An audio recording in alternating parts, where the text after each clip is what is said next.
같이 고백합시다. 주님과 같이, 주님과 같이 날 위해 그 생명 주시며 고통 당할 리 있을까?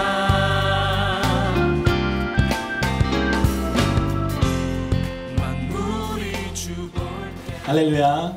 여러분 한 주간도 잘 지냈죠? 참 보고 싶습니다. 우리 모두 그 자리에서 일어날 수 있는 사람 모두 일어나서 나는 예배자입니다 찬양함으로 예배 자리로 나아가겠습니다.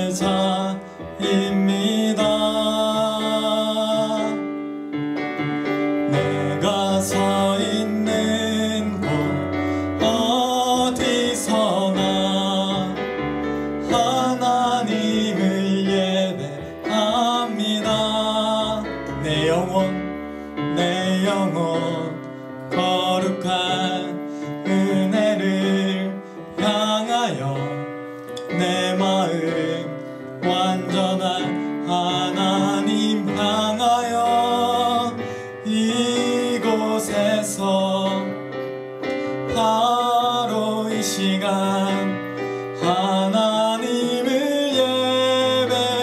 예배합니다. 이곳에서 바로 이 시간 하나님을 예배합니다. 아멘. 오늘 이 시간 우리의 마음과 정성을 모아 하나님께 예배드리겠습니다. 우리 사도신경으로 우리의 신앙을 고백합니다. 나는 전능하신 아버지 하나님 천재 창조주를 믿습니다.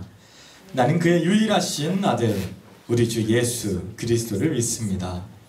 그는 성령으로 잉태되어 동정녀 마리아에게서 나시고 본디오 빌라도에게 고난을 받아 십자가에 못 박혀 죽으시고 장사된 지 사흘 만에 죽은 자 가운데서 다시 살아나셨으며 하늘에 오르시어 전능하신 아버지 하나님 우편에 앉아 계시다가 거기로부터 살아있는 자와 죽은 자를 심판하러 오십니다.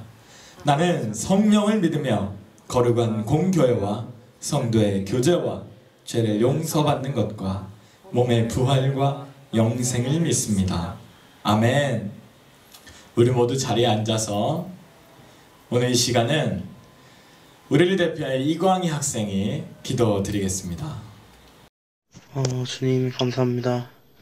저희 이렇게 한 주 동안 지켜주시면 감사하고 저희 한 주 동안 주님 생각 많이 못했습니다. 네, 다음에 이번에 예배 드리고 나서는 네, 주님 생각 많이 할 수 있도록 도와주시고 지금 코로나 때문에 저희 얼굴 보고 예배 못 드리고 있는데 이제 코로나가 빨리 끝나서 얼굴 보면서 예배 드릴 수 있도록 도와주세요. 예수님의 이름으로 기도드렸습니다. 아멘. 아멘. 오늘 우리에게 주신 하나님의 말씀은 요한복음 5장 1절로 10절입니다. 요한복음 5장 1절로 10절 말씀입니다. 여러분 다 찾았죠? 네. 우리 같이 1절부터 읽겠습니다. 그 후에 유대인의 명절이 되어 예수께서 예루살렘에 올라가시니라. 예루살렘에 있는 양문 곁에 히브리 말로 베데스다라 하는 못이 있는데 거기 행각 5이 있고 그 안에 많은 병자, 맹인, 다리 저는 사람, 혈기 많은 사람들이 누워 물의 움직임을 기다리니 이는 천사가 가끔 못에 내려와 물을 움직이게 하는데 움직인 후에 먼저 들어가는 자는 어떤 병에 걸렸든지 낫게 되미르라. 거기 38배 된 병자가 있더라. 예수께서 그 누운 것을 보시고 병이 벌써 오래된 줄 아시고 이르시되 내가 낫고자 하느냐? 병자가 대답하되 주여 물이 움직일 때 나를 못에 넣어주는 사람이 없어 내가 가는 동안에 다른 사람이 먼저 내려가나이다. 예수께서 이르시되 일어나 내 자리를 들고 걸어가라 하시니 그 사람이 곧 나아서 자리를 들고 걸어가니라. 이날은 안식일이니 유대인들이 병 나은 사람에게 이르되 안식일인데 내가 자리를 들고 가는 것이 옳지 아니하니라. 아멘. 아멘. 오늘 설교 제목 함께 읽어봅시다. 토기장이 예수님. 토기장이 예수님. 할렐루야. 한 주간 잘 지내고 있는 거죠, 여러분? 네. 최근에 이런 말이 있더라고요.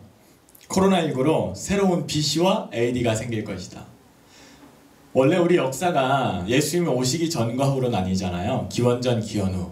그런데 코로나 이후로 before corona, after disease 해서 코로나 이전과 질병, 코로나 이후 이렇게 나뉠 것이다. 예측을 하는 거죠.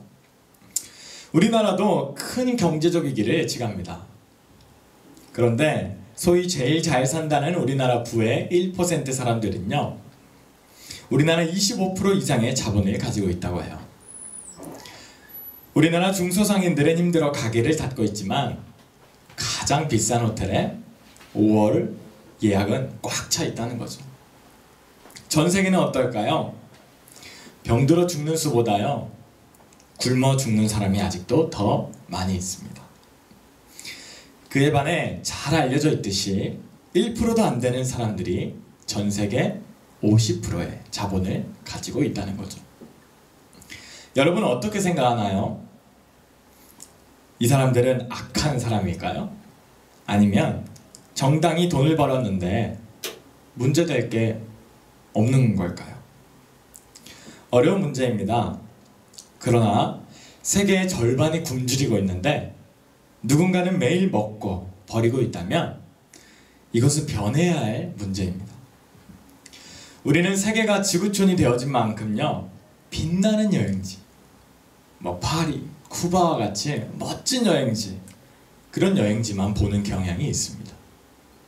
사실 얼마나 많은 빈곤한 곳이 있는지, 그리고 아직도 우리 교회 수많은 분들이 십자가를 들고 물도 없고 먹을 것도 별로 없는 그곳에 선교하러 떠나는지 우리는 알아야 합니다. 누군가는 죽어가고 누군가는 배가 불러 먹고 토하던 로마 사회, 우리 성경이 쓰여졌던 사회 말이에요. 그 로마 사회에서 기독교는요, 자신의 소유를 팔아서 구제하고 재산을요, 자기 땅, 자기 집, 내 밥이 아니라 그것을 함께 소유하는, 우리로 생각하면 있을 수 없는 행동을 스스로 했습니다. 여러분 이런 질문 한번 할게요. 하나님은요, 공평하시나요? 때로는 많이 불공평하시다는 생각이 듭니다. 그런데 선하신 하나님을 아는 자들이 하나님의 공평을 만들어가는 겁니다. 그것이 예수님의 교회였습니다. 예수님은 명절에 다시 예루살렘에 올라가세요. 지리상으로는요, 갈릴리, 사마리아, 유대 땅이 있습니다. 그러니 유대 땅 안에는 수도 예루살렘이 있는데요, 지리상으로는 가장 아래에 있어요. 그런데 오늘 성서에서는요, 예루살렘에 내려간다라고 말하지 않고 예루살렘에 올라간다라고 말합니다. 아마 하나님이 계신 곳이라고 생각했기 때문일 거예요. 우리도 시간을 그렇게 표현하기도 합니다. 세상은요, 월요일이 첫 번째 날이다라고 해요. 그것도 틀린 말은 아닙니다. 근데 우리 교회는 주일이 첫 번째 날이라고 말해요. 예수님이 부활하신 날, 우리 하나님을 예배하는 날이 바로 우리 한 주간의 첫날이라고 생각하기 때문입니다. 이스라엘에는 3대 절기가 있어요. 큰 명절이 있는데 유월절, 오순절, 초막절이 세 절기입니다. 이스라엘 사람들은요, 조상들이 애굽에서 노예 생활을 할 때 하나님이 구원하신 그 사실을 12살만 돼도 아이들이 다 외우고 다녀요. 외워야 또 성인식을 할 수가 있어요. 그것을 기념하는 게 가장 큰 명절인 유월절입니다. 그리고 그 유월절에서 50일이 지난 오순절, 그 오순절은 모세가 하나님의 말씀을 받은 날이에요. 시내산에서. 그리고 오순절 이후에 이스라엘 백성은 약 40년간 광야 생활을 했거든요. 사막을 지나는데도 한 번도 목말라 굶어 죽은 적이 없어요. 하나님이 인도하셨거든요. 매일매일. 그것을 기념하고 찬양하는 초막절, 이 세 가지가 가장 큰 절기입니다. 이 세 가지 절기 때는요, 반경 22km 안에 있는 사람들은 예루살렘에 반드시 와야 했어요. 그래서 하나님을 기억하고 찬양해야 했는데, 예수님은 아마 오순절, 초막절 혹은 그 외 절기에 예루살렘 성에 올라갔을 겁니다. 2절 3절 말씀입니다. 예루살렘 성전에는 여러 문이 있어요. 그 중에 양문 곁에 베데스다라 하는 연못이 있습니다. 행각이 5개나 있었다고 합니다.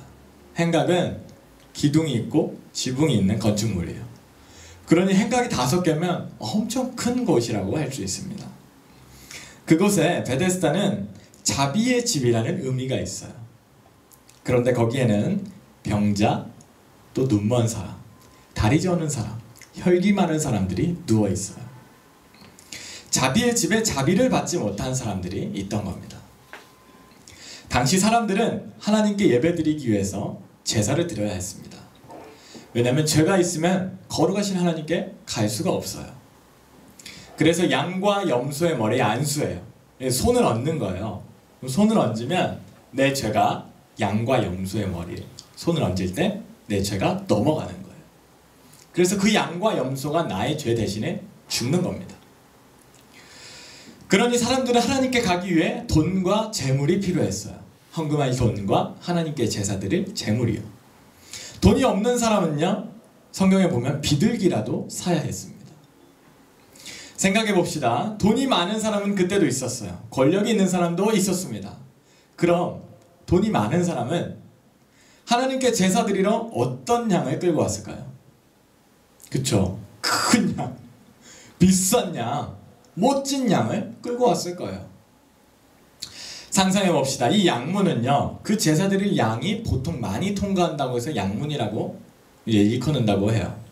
이 양문 곁 자비의 집에선 수십 년 동안 구걸하며 사람들이 누워 있어요.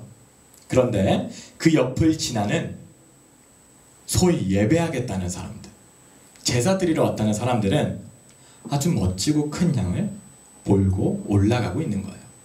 한번 상상해 보세요. 그 양문 곁을, 성문.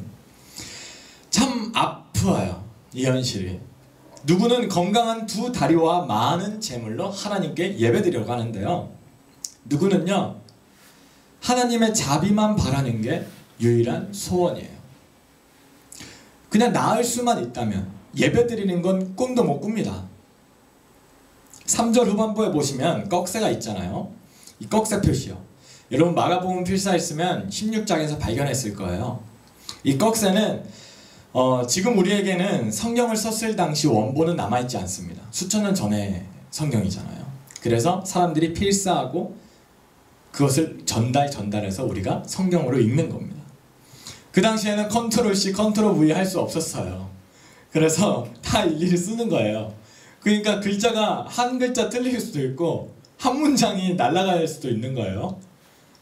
자칫 졸면요, 뭐 한 문단이 날아갈 수도 있는 거죠. 그래서 여러 사본이 있는데 사본들이 다른 구절들이 있던 거예요.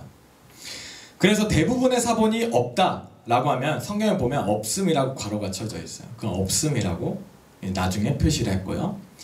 몇 개 사본에는 없는데 중요한 것들, 또 대부분 사본에는 있는 것들, 그런 것들은 오늘 말씀처럼 꺽쇠 표시를 해놓는 거예요. 그게 오늘 3, 4절인데 한번 보세요. 이 3, 4절 말씀을 보니까 당시 양문 곁 베데스다 못 근처에 있던 병자들에게는 소망이 있었어요. 무슨 소망이냐면 하나님께 예배드리는 거는 상상도 못했다고 했잖아요.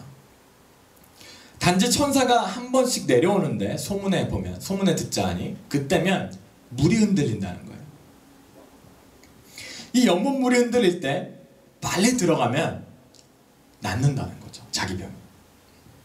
그러니 그 근처에 있는 모든 병자들의 소원이 있는데 그 물이 흔들릴 때 내가 빨리 들어가면 좋겠다. 내가 그 소문의 주인공이 되면 좋겠다. 그런 소문이 그런 소원이 있었을 거라는 거죠. 그런데 그 사람 앞에 오늘 예수님이 찾아오신 겁니다. 한번 생각해 봅시다. 당시 하나님을 예배드리기 위해선 제사를 드려서 죄를 씻어야 했어요. 성전에 들어가야 했고요. 돈이 있어야 했고요. 건강한 사람이어야 했습니다. 솔직하게 다 바라는 건 욕심이잖아요. 그리고 다 바래도 안 이루어질 것을 이 사람은 알았을지도 몰라요. 그러니 그중 몸만이라도 건강해지면 좋겠다. 하나님께 예배드리는 거 그래 나 꿈도 안 꿔. 건강해져서 돈 벌어가지고 하나님께 헌금 드리는 거 꿈도 못 꾸지. 근데 내가 저 물이 흔들릴 때 낫는다는데 내가 제일 먼저 들어가기라도 했으면 좋겠다. 그런 소원이 아마 이 중풍병자에게 있었을 거예요. 오늘 그 사람 앞에 예수님이 찾아오신 거예요. 5절 말씀입니다. 그는 38년이나 누워 있었다고 해요. 6절 말씀에 보면요. 예수님은 그를 보고 얼마나 오래 누워 있었는지 아셨다고 해요. 예수님 누구세요? 하나님이시잖아요. 사실 생각해보면 이 중풍병자가 꿈도 못 꾸는 소원까지 다 이루실 수 있는 분이거든요. 바로 그분이 이 중풍병자 앞에 있는 거예요. 할렐루야. 여러분 혹시 기도하다가 지칠 때 있을까요? 주님 만나는 거는 이제 뭐 꿈도 안 꿔요. 주님 말씀 듣는 거는 그냥 잘 살고 잘 공부해서 대학에 잘 가는 것만 내 꿈이 된 사람 혹시 있을까요? 주님이 우리를 찾아온다는 사실이세요. 꼭 기억하기 바랍니다. 예수님은요 우리를 포기하지 않으신다는 사실입니다. 예수님 말하세요. 너가 낫기를 원하느냐? 성경 말씀을 읽는데 울컥하더라고요. 전도사님이. 왜냐면 너무 이게 아름다운 장면인 거예요. 마치 드라마 같은. 그토록 기다리던 장면 아니겠어요 사실? 어떻게 보면. 그런데 이 중풍병자가 예수님을 알아보지 못해요. 어쩌면 당연합니다. 뉴스가 있었겠습니까? 38년 동안 어떤 사람이 그 사람을 아무 이익도 없는 사람에게 매일매일 와가지고 찾아가 무슨 소문을 알려줬겠어요? 아니면 지금까지 묵묵부답이던 하나님이 내 앞에 오셨다고 상상이나 할 수 있었겠습니까? 중풍병자가 말합니다. 7절 주여 물이 움직일 때 나를 못에 넣어주는 사람이 없어서 내가 가는 동안에 다른 사람이 먼저 내려갑니다. 지금까지 자기가 어떻게 살았는지 신세한탄을 하는 거예요. 제가 좋아하는 작가 한 분이 있습니다. 나이가 많으신데요. 아마 여러분 처음 들어봤을 거예요. 구슬 생애사를 쓰시는 분입니다. 나이 든 분들의 이야기를 모으는 거예요. 노인분들의 이야기를 귀담아 들으면서 이런 생각을 했대요. 이 말은 없어질 말이 아니라 꼭 글로 남겨야 한다. 어떤 할머니를 만났는데 6.25를 겪으신 분이니까 전쟁 이야기부터 자식 이야기까지 끝도 없이 반복했답니다. 1시간이고 2시간이고. 근데 끝까지 들었대요. 왜 그럴까요 여러분? 80년 90년 자식을 키우며 바쁘게 살아온 인생. 이제는 누구와 이야기할까 했는데 남편은 돌아가셨어요. 할아버지는. 자녀들은요 계속 전화하면 짐이 되니까 전화 올 때만 받으시는 거죠. 이 중풍병자가 몇 살일까? 생각해보면 다 다른데 보통 중년이다 라고 생각합니다. 50은 됐을 것이다. 아니면 60은 됐을 것이다. 아무리 못해도 40은 넘었다. 왜냐면 태어나자마자 버리진 않았을 거 아니에요. 중풍병으로. 그런데 그가 겪은 일이 얼마나 많아요. 얼마나 힘이 들었겠어요. 들어줄 사람이 그런데 하나도 없는 겁니다. 그리고 정작 말을 거는 예수라는 사람에게 자신의 후회되는 이야기 다 하는 거예요. 낫고자 하느냐라는 말은 신경도 쓰이지 않았을 거예요. 그런데 오늘 사랑스러운 예수님을 봅시다. 예수님은요 왜 내 질문에 똑바른 대답을 하지 않냐? 너 왜 다른 대답하냐? 이렇게 뭐라 하지 않으세요. 그리고 이야기하십니다. 너의 자리를 들고 일어나 걸으라.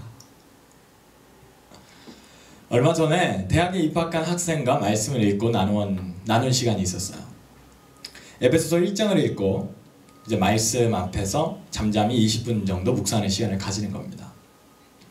하나님의 음성을 듣는 시간을 가지고 깨닫게 하신 것들을 이제 나누는데요.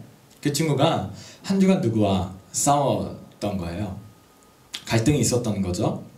마음이 많이 불편했었더라고요. 아마 고등학교를 졸업하면 좀 더 자유롭게 하고 싶은 거 하면서 공부도 자유롭게 하고 인간관계도 자유롭게 할 줄 알았는데 사실 크게 변한 게 없다는 거예요. 친구와 갈등이 대학에 가서도 있더라는 거죠. 무슨 갈등인지 전도사님은 잘 모르는데 어떤 친구의 말에 상처를 받아서 그 말이 그런데 평소에는 그러지 않는데 그 말이 계속 생각이 나고 잠을 설치는 거예요. 그 말 때문에. 어떻게 그런 말을 할 수 있지? 그래서 이런 생각을 했대요. 얘랑 다시 화해한다고 나에게 이익이 있나? 그냥 안 만나면 그만인데 화해하지 말고 그냥 잊어버리자. 여러분, 이 친구의 마음이 편했을까요? 편치 않았어요. 그리고 20분간 에베소서 말씀을 통해 예수님은 그 친구의 마음에 화해를 빚으셨습니다. 저와 20분 뒤에 나눔을 하는데요. 이렇게 고백을 하는 거예요. 저는 왜 그 친구와 화해를 해야 하는지 이유를 찾지 못했어요. 답답하고 마음에 들지 않고 화해한다고 나에게 유익도 없습니다. 친구도 그 친구 말고도 있습니다. 그런데 정말 예수님이 화해의 근거가 되시는군요. 예수님으로 인해서 이 친구와 화해하고 싶은 마음이 생겼습니다. 가끔요 예수님이 하시는 일을 보면요 놀라곤 해요. 전도사님도 이 나랑 20분 전에 이야기했던 친구가 맞는지 의아한 거예요. 신앙 상담을 할 때면 마음이 완전하게 새로워지곤 하는 일들을 가끔씩 보곤 합니다. 왜 그럴까요? 우리 예수님은 누구도 알지 못하는 우리의 가장 아픈 곳을 고치시고 약한 곳을 강하게 비치시는 토기장이시기 때문입니다. 우리 주님은요 오늘 38년이나 누워있던 이 사람을 어떻게 빚어주세요? 이 사람은 자신이 걸으리라 생각도 못했다고요. 하나님 성전에 발을 붙일 거라 꿈도 꾸지 못했다는 거예요. 그런데 예수님이 오셔서 그를 고쳐주십니다. 얼마나 기뻤을까요? 아니, 얼마나 놀랐을까요? 자신이 하나님께 버림받지 않았었구나. 그 생각에 얼마나 회개했을까요? 여러분, 코로나19로 집에 있으면서 혹시 가족과 싸울 때가 있을까요? 아니면 나의 기도가 응답되지 않아 홀로 뒤척이던 시간이 있을까요? 또는 학교와 국가에 불평이 있을까요? 여러분, 분노와 슬픔에 전도사님도 때로는요 잠을 뒤척일 때가 있습니다.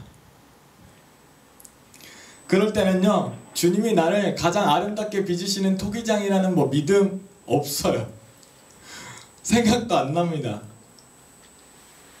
그런데 주님이 늘 나의 앞에 먼저 찾아오신다는 거예요. 우리가 이 주일에 주님 앞에 예배드리는 여러분 그 자리에서 우리가 매일 아침 주님께 무릎을 꿇고 주님 앞에 나오는 그 시간에 우리의 마음을 빚어주고 계신다는 겁니다. 여러분, 이토록 사랑스러운 토기장이 되시는 예수님께 우리의 마음을 마음껏 빚어주십시오. 내어드리면 얼마나 좋을까요? 주님께서 우리에게 용서의 마음을, 화해의 마음을, 평안의 마음을 빚으시고 하나님에 대한 불신을 회복시켜 주시리라 믿습니다. 우리 예수님이 이 세상 가장 멋지고 아름다운 토기장이시기 때문입니다. 우리 잠깐 같이 기도할 겁니다. 여러분, 우리 예수님이 가장 아름다우신 토기장이십니다. 오늘 이 시간 기도할 때는 주님 앞에 우리의 마음을 솔직하게 고백하는 시간이 되길 원합니다. 주님께 우리의 마음을 드립니다. 나의 마음을 빚어주시고 주님 찾아와 주셔서 내 앞에 계신 주님을 내가 보게 하여 주옵소서. 나 불평 많이 했을 거야. 힘든 일 많았는데 코로나로 답답한 게 아니라 사실 하루하루 살아가는 게 답답했었는데 오늘 주님 앞에 나의 마음을 내어드립니다. 오늘 38년 이 중풍병자 앞에 찾아오신 주님, 그 주님을 보며 사실 38년 전부터, 아니 태초 전부터 이 중풍병자를 고쳐주기로 작정하심을 깨닫습니다. 사랑하는 주님, 우리를 고쳐주옵소서. 우리 잠시 같이 기도합니다. 주여 할렐루야. 주님, 우리 중고등부 친구들을 주님의 이름으로 축복합니다. 사랑합니다. 하나님, 각자 자리에서 어떤 친구는 부모님의 신앙이 없어 홀로 집에서 온라인으로 예배드리고 있습니다. 어떤 친구는 가족과 함께 예배드리고 있습니다. 아니, 어떤 친구는 방에 혼자 들어가서 매일매일 눈물로 기도하고 있습니다. 주님, 우리 마음 다 아시죠? 우리의 기도 다 아시죠? 우리가 주님 앞에 나오지 못할 믿음이 있을 때 주님, 그 연약한 믿음 다 아시죠? 38년 동안 누워있던 이 중풍병자 앞에 찾아오신 주님, 그때 우리가 깨달았습니다.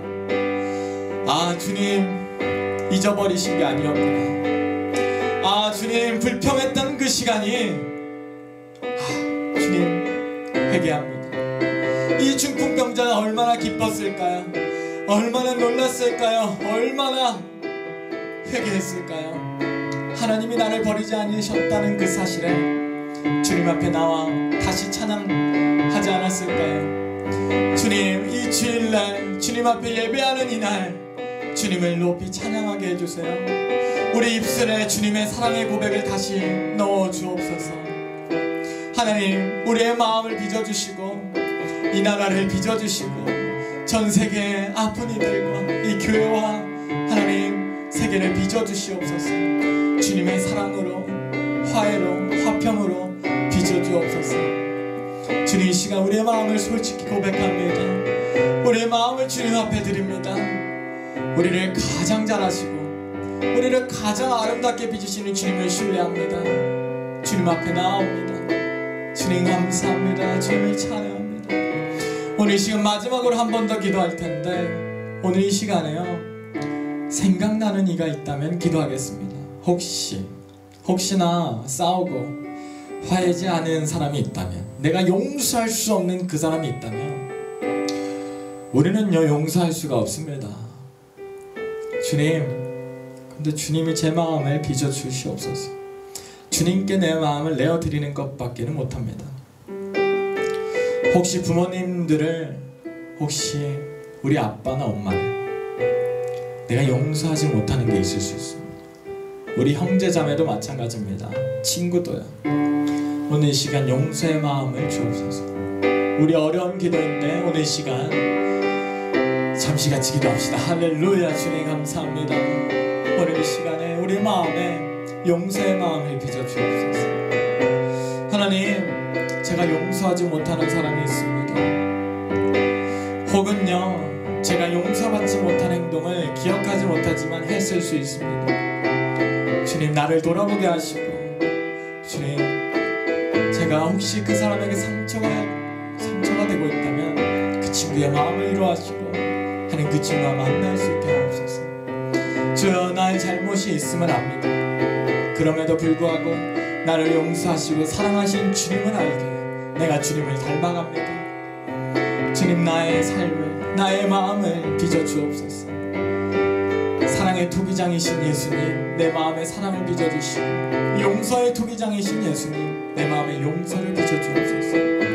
오늘 이 시간 이 중풍병자를 만나셨던 주님, 그리고 나는 이 하나님을 늘 알고 있다고, 나는 늘 예배를 잘 드리고 있다고 자부하던 양문 곁들을 지나던 사람들, 사실 주님을 보지 못했습니다. 중풍병자들, 예배를 드리고 있다는 사람들, 우리의 눈을 들어 우리가 주님을 보는 자들 되게 하시고 우리 마음에 주님이 빚으시는 마음을 부어주셔서 우리가 한 주간도 살아갈 때 주님과 늘 동행하며 살아가게 하여 주옵소서. 할렐루야. 주님 감사합니다. 주님 찬양합니다. 하나님 감사합니다. 하나님 감사합니다. 우리 마음에 용서와 사랑의 마음을 빚어주시니 감사합니다. 오늘도 우리 중고등부 친구들 또 우리가 그 자리에서 매일매일 또 이렇게 주일 아침 하나님께 나아오는 그때마다 주님 우리의 마음을 빚어주옵소서. 예수님의 이름으로 기도합니다. 아멘. 아멘. 여러분, 우리 가슴에 손을 얹고 축복합시다. 우리 자신을. 물댕동산 찬양합니다.